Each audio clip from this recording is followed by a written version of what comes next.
Welcome to the Locked Room. Stories from the golden age of mystery and crime fiction. I'm Marden, reading The Red House Mystery by A. Milne. Chapter 4, The Brother from Australia. Guests at the Red House were allowed to do what they liked, within reason. The reasonableness or otherwise of it being decided by Mark. But when once they, or Mark, had made up their minds as to what they wanted to do, the plan had to be kept. Mrs. Calladine, who knew this little weakness of their host, resisted, therefore, the suggestion of Bill that they should have a second round in the afternoon and drive home comfortably after tea. The other golfers were willing enough, but Mrs. Calladine, without actually saying that Mr. Ablett wouldn't like it, was firm on the point that having arranged to be back by 4, they should be back by 4. "I really don't think Mark wants us, you know," said the Major. Having played badly in the morning, he wanted to prove himself in the afternoon that he was really better than that. "With this brother of his coming, he'll be only too glad to have us out of the way." "Of course he will, Major." This from Bill. "You'd like to play, wouldn't you, Miss Norris?" Miss Norris looked doubtfully at the hostess. "Of course, if you want to get back, dear, we mustn't keep you here. Besides, it's so dull for you, not playing." "Just 9 holes, Mother," pleaded Betty. "The car could take you back, and you could tell them that we were having another round, and then it could come back for us," said Bill brilliantly. "It's certainly much cooler here than I expected," put in the Major. Mrs. Calladine fell.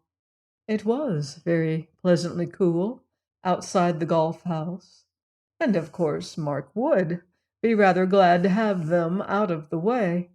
So she consented to 9 holes, and the match having ended all square, and everybody having played much better than in the morning, they drove back to the Red House, very well pleased with themselves. "Hello," said Bill to himself as they approached the house. "Isn't that old Tony?" Antony was standing in front of the house, waiting for them. Bill waved, and he waved back. Then, as the car drew up, Bill, who was in front with the chauffeur, jumped down and greeted him eagerly. "Hello, you madman! Have you come to stay or what?" He had a sudden idea. "Don't say! You're Mark Ablett's long-lost brother from Australia, though I could quite believe it of you." He laughed boyishly. "Hello, Bill," said Antony quietly. "Will you introduce me? I'm afraid I've got some bad news." Bill, rather sobered by this, introduced him. The Major and Mrs. Calladine were on the near side of the car, and Antony spoke to them in a low voice. "I'm afraid I'm going to give you rather a shock," he said. "Robert Ablett, Mr. Mark Ablett's brother, has been killed." He jerked a thumb over his shoulder. "In the house." "Good God!" said the Major. "Do you mean that he has killed himself?" asked Mrs. Calladine. "Just now?" "It was about 2 hours ago. I happened to come here." He half turned to Beverly and explained. "I was coming to see you, Bill, and I arrived just after the death. Mr. Cayley and I found the body. Mr. Cayley being busy just now, there are police and doctors and so on in the house. He asked me to tell you. He says that no doubt you would prefer, the house party having been broken up in this tragic way, to leave as soon as possible." He gave a pleasant, apologetic little smile and went on. "I am putting it badly. But what he means, of course, is that you must consult your own feelings in the matter entirely. And please make your own arrangements about ordering the car for whatever train you wish to catch. There is one this evening, I understand, which you could go by if you wished it." Bill gazed with open mouth at Antony. He had no words in his vocabulary to express what he wanted to say, other than those the Major had already used. Betty was leaning across to Miss Norris and saying, "Who's killed?" in an awestruck voice, and Miss Norris, who was instinctively looking as tragic as she looked on the stage when a messenger announced the death of one of the cast, stopped for a moment in order to explain. Mrs. Calladine was quietly mistress of herself. "We shall be in the way, yes, I quite understand," she said, "but we can't just shake the dust of the place off our shoes because something terrible has happened there. I must see Mark, and we can arrange later what to do. He must know how very deeply we feel for him. Perhaps we—" She hesitated. "The Major and I might be useful anyway," said Bill. "Isn't that what you mean, Mrs. Calladine?" "Where is Mark?" said the Major suddenly, looking hard at Antony. Antony looked back unwaveringly and said nothing. "I think," said the Major gently, leaning over to Mrs. Calladine, "that it would be better if you took Betty back to London tonight." "Very well," she agreed quietly. "You will come with us, Ruth?" "I'll see you safely there," said Bill in a meek voice. He didn't quite know what was happening, and having expected to stay at the Red House for another week, he had nowhere to go in London. But London seemed to be the place that everyone was going to, and when he could get Tony alone for a moment, Tony no doubt would explain. "Cayley wants you to stay, Bill." "You have to go anyhow tomorrow," Major rumbled. "Yes, I'll come with you, Mrs. Calladine." "Mr. Cayley would wish me to say again that you will please not hesitate to give your own orders, both as regard the car and as regard any telephoning or telegraphing that you want done." He smiled again and added, "Please forgive me if I seem to have taken a good deal upon myself, but I just happened to be handy as a mouthpiece for Cayley." He bowed to them and went into the house. "Well," said Miss Norris dramatically. As Antony re-entered the hall, the inspector from Middleston was just crossing into the library with Cayley. The latter stopped and nodded to Antony. "Wait a moment, Inspector. Here's Mr. Gillingham. He'd better come with us." And then to Antony, "This is Inspector Birch." Birch looked inquiringly from one to the other. "Mr. Gillingham and I found the body together," explained Cayley. "Oh, well, come along, and let's get the facts sorted out a bit. I'd like to know where I am, Mr. Gillingham." "We all do." "Oh?" He looked at Antony with interest. "Do you know where you are in this case?" "I know where I'm going to be." "Where's that?" "Put through it by Inspector Birch," said Antony with a smile. The inspector laughed genially. "Well, I'll spare you as much as I can. Come along." They went into the library. The inspector seated himself at a writing table, and Cayley sat in a chair by the side of it. Antony made himself comfortable in an armchair and prepared to be interested. "We'll start with a dead man," said the inspector. "Robert Ablett, didn't you say?" He took out his notebook. "Yes, brother of Mark Ablett, who lives here." "Ah." He began to sharpen a pencil. "Staying in the house?" "Oh, no."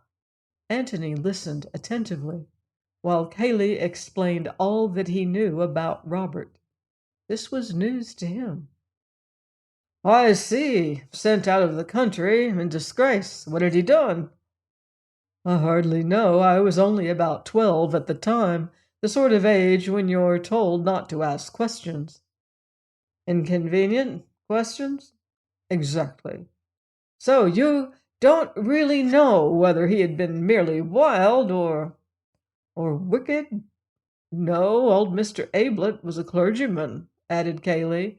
"Perhaps what might seem wicked to a clergyman might seem only wild to a man of the world." "I dare say, Mr. Cayley," smiled the inspector. "Anyhow, it was more convenient to have him in Australia." "Yes." "Mark Ablett never talked about him?" "Hardly ever. He was very much ashamed of him, and, well, very glad he was in Australia." "Did he write Mark sometimes?" "Occasionally, perhaps 3 or 4 times in the last 5 years." "Asking for money?" "Something of the sort. I don't think Mark always answered them. As far as I know, he never sent any money." "Now, your own private opinion, Mr. Cayley. Do you think that Mark was unfair to his brother? Unduly hard on him?" "They'd never liked each other as boys. There was never any affection between them. I don't know whose fault it was, in the first place, if anybody's." "Still, Mark might have given him a hand." "I understand," said Cayley, "that Robert spent his whole life asking for hands." The inspector nodded.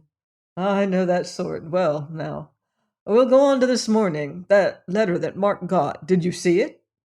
"Not at the time. He showed it to me afterwards." "Any address?" "No, a half sheet of rather dirty paper." "Where is it now?"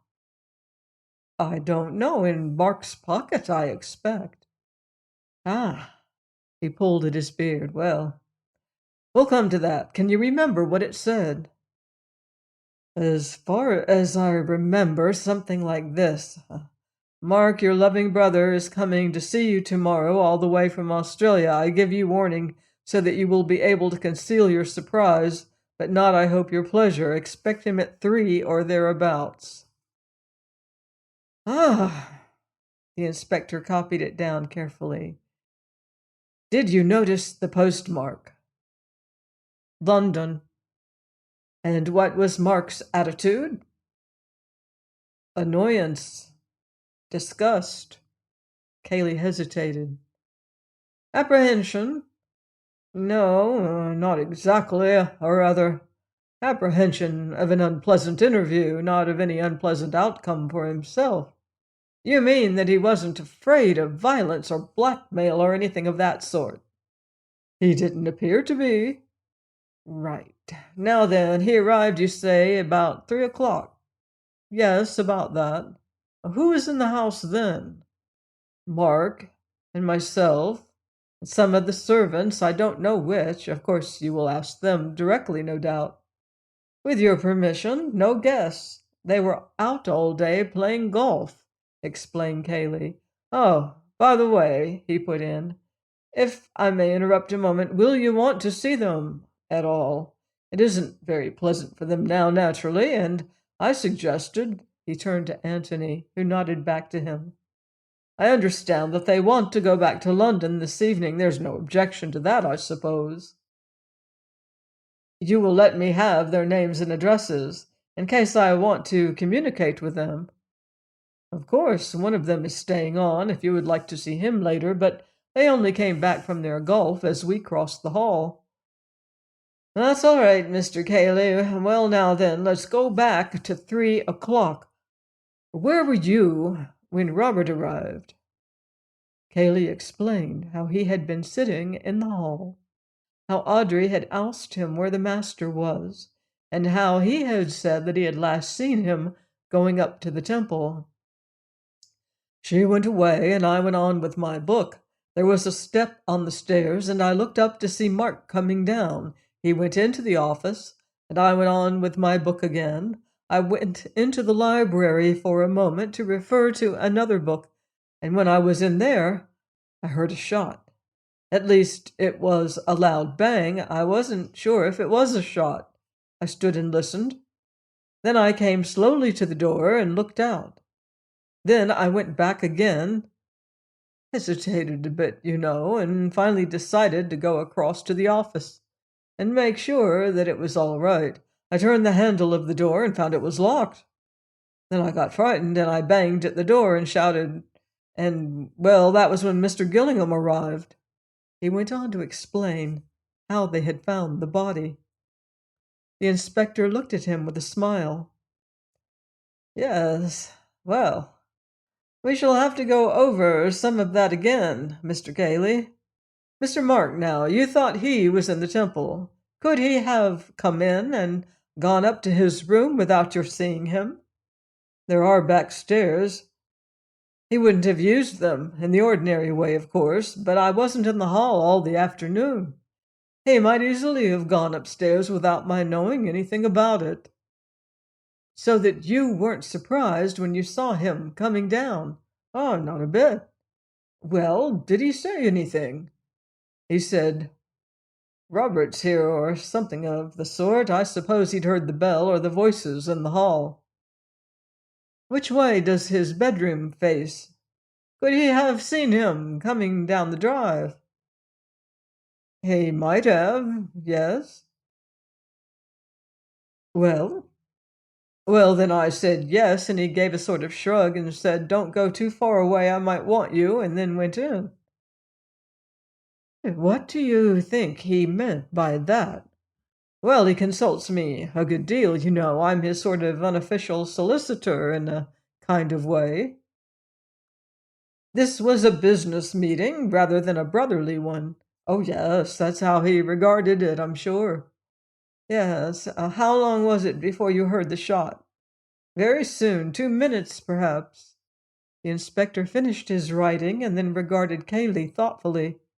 Suddenly he said, What is your theory of Robert's death? Cayley shrugged his shoulders. You've probably seen more than I've seen, he answered. It's your job. I can only speak as a layman and Mark's friend. Well? Then I should say that Robert came here meaning trouble, and bringing a revolver with him. He produced it almost at once. Mark tried to get it from him. There was a little struggle, perhaps, and it went off. Mark lost his head, and finding himself there with a revolver in his hand and a dead man at his feet, his one idea was to escape. He locked the door almost instinctively, and then when he heard me hammering at it, went out of the window. Yes, well, that sounds reasonable enough. What do you say, Mr. Gillingham? I should hardly call it reasonable to lose your head, said Antony, getting up from his chair and coming towards them. Well, you know what I mean. It explains things. Oh, yes, any other explanation would make them much more complicated. Have you any other explanation? Not I. Are there any points on which you would like to correct Mr. Cayley? Anything that he left out after you arrived here? No, thanks. He described it all very accurately. Ah, well, now, about yourself. You're not staying in the house, I gather. Antony explained his previous movements. Yes. Did you hear the shot? Antony put his head on one side, as if listening. Yes, just as I came in sight of the house. It didn't make any impression at the time, but I remember it now. Where were you then? Coming up the drive, I was just inside of the house. Nobody left the house by the front door after the shot? Antony closed his eyes and considered. Nobody, he said, no. You're certain of that? Absolutely, said Antony, as though rather surprised that he could be suspected of a mistake. Thank you. You're at the George if I want you. Mr. Gillingham is staying here until after the inquest, explained Cayley. Good. Well, now. about those servants. Join me next time for another exciting chapter of The Red House Mystery by A. Milne, here on The Locked Room. In the meantime, beware of footsteps in the dark.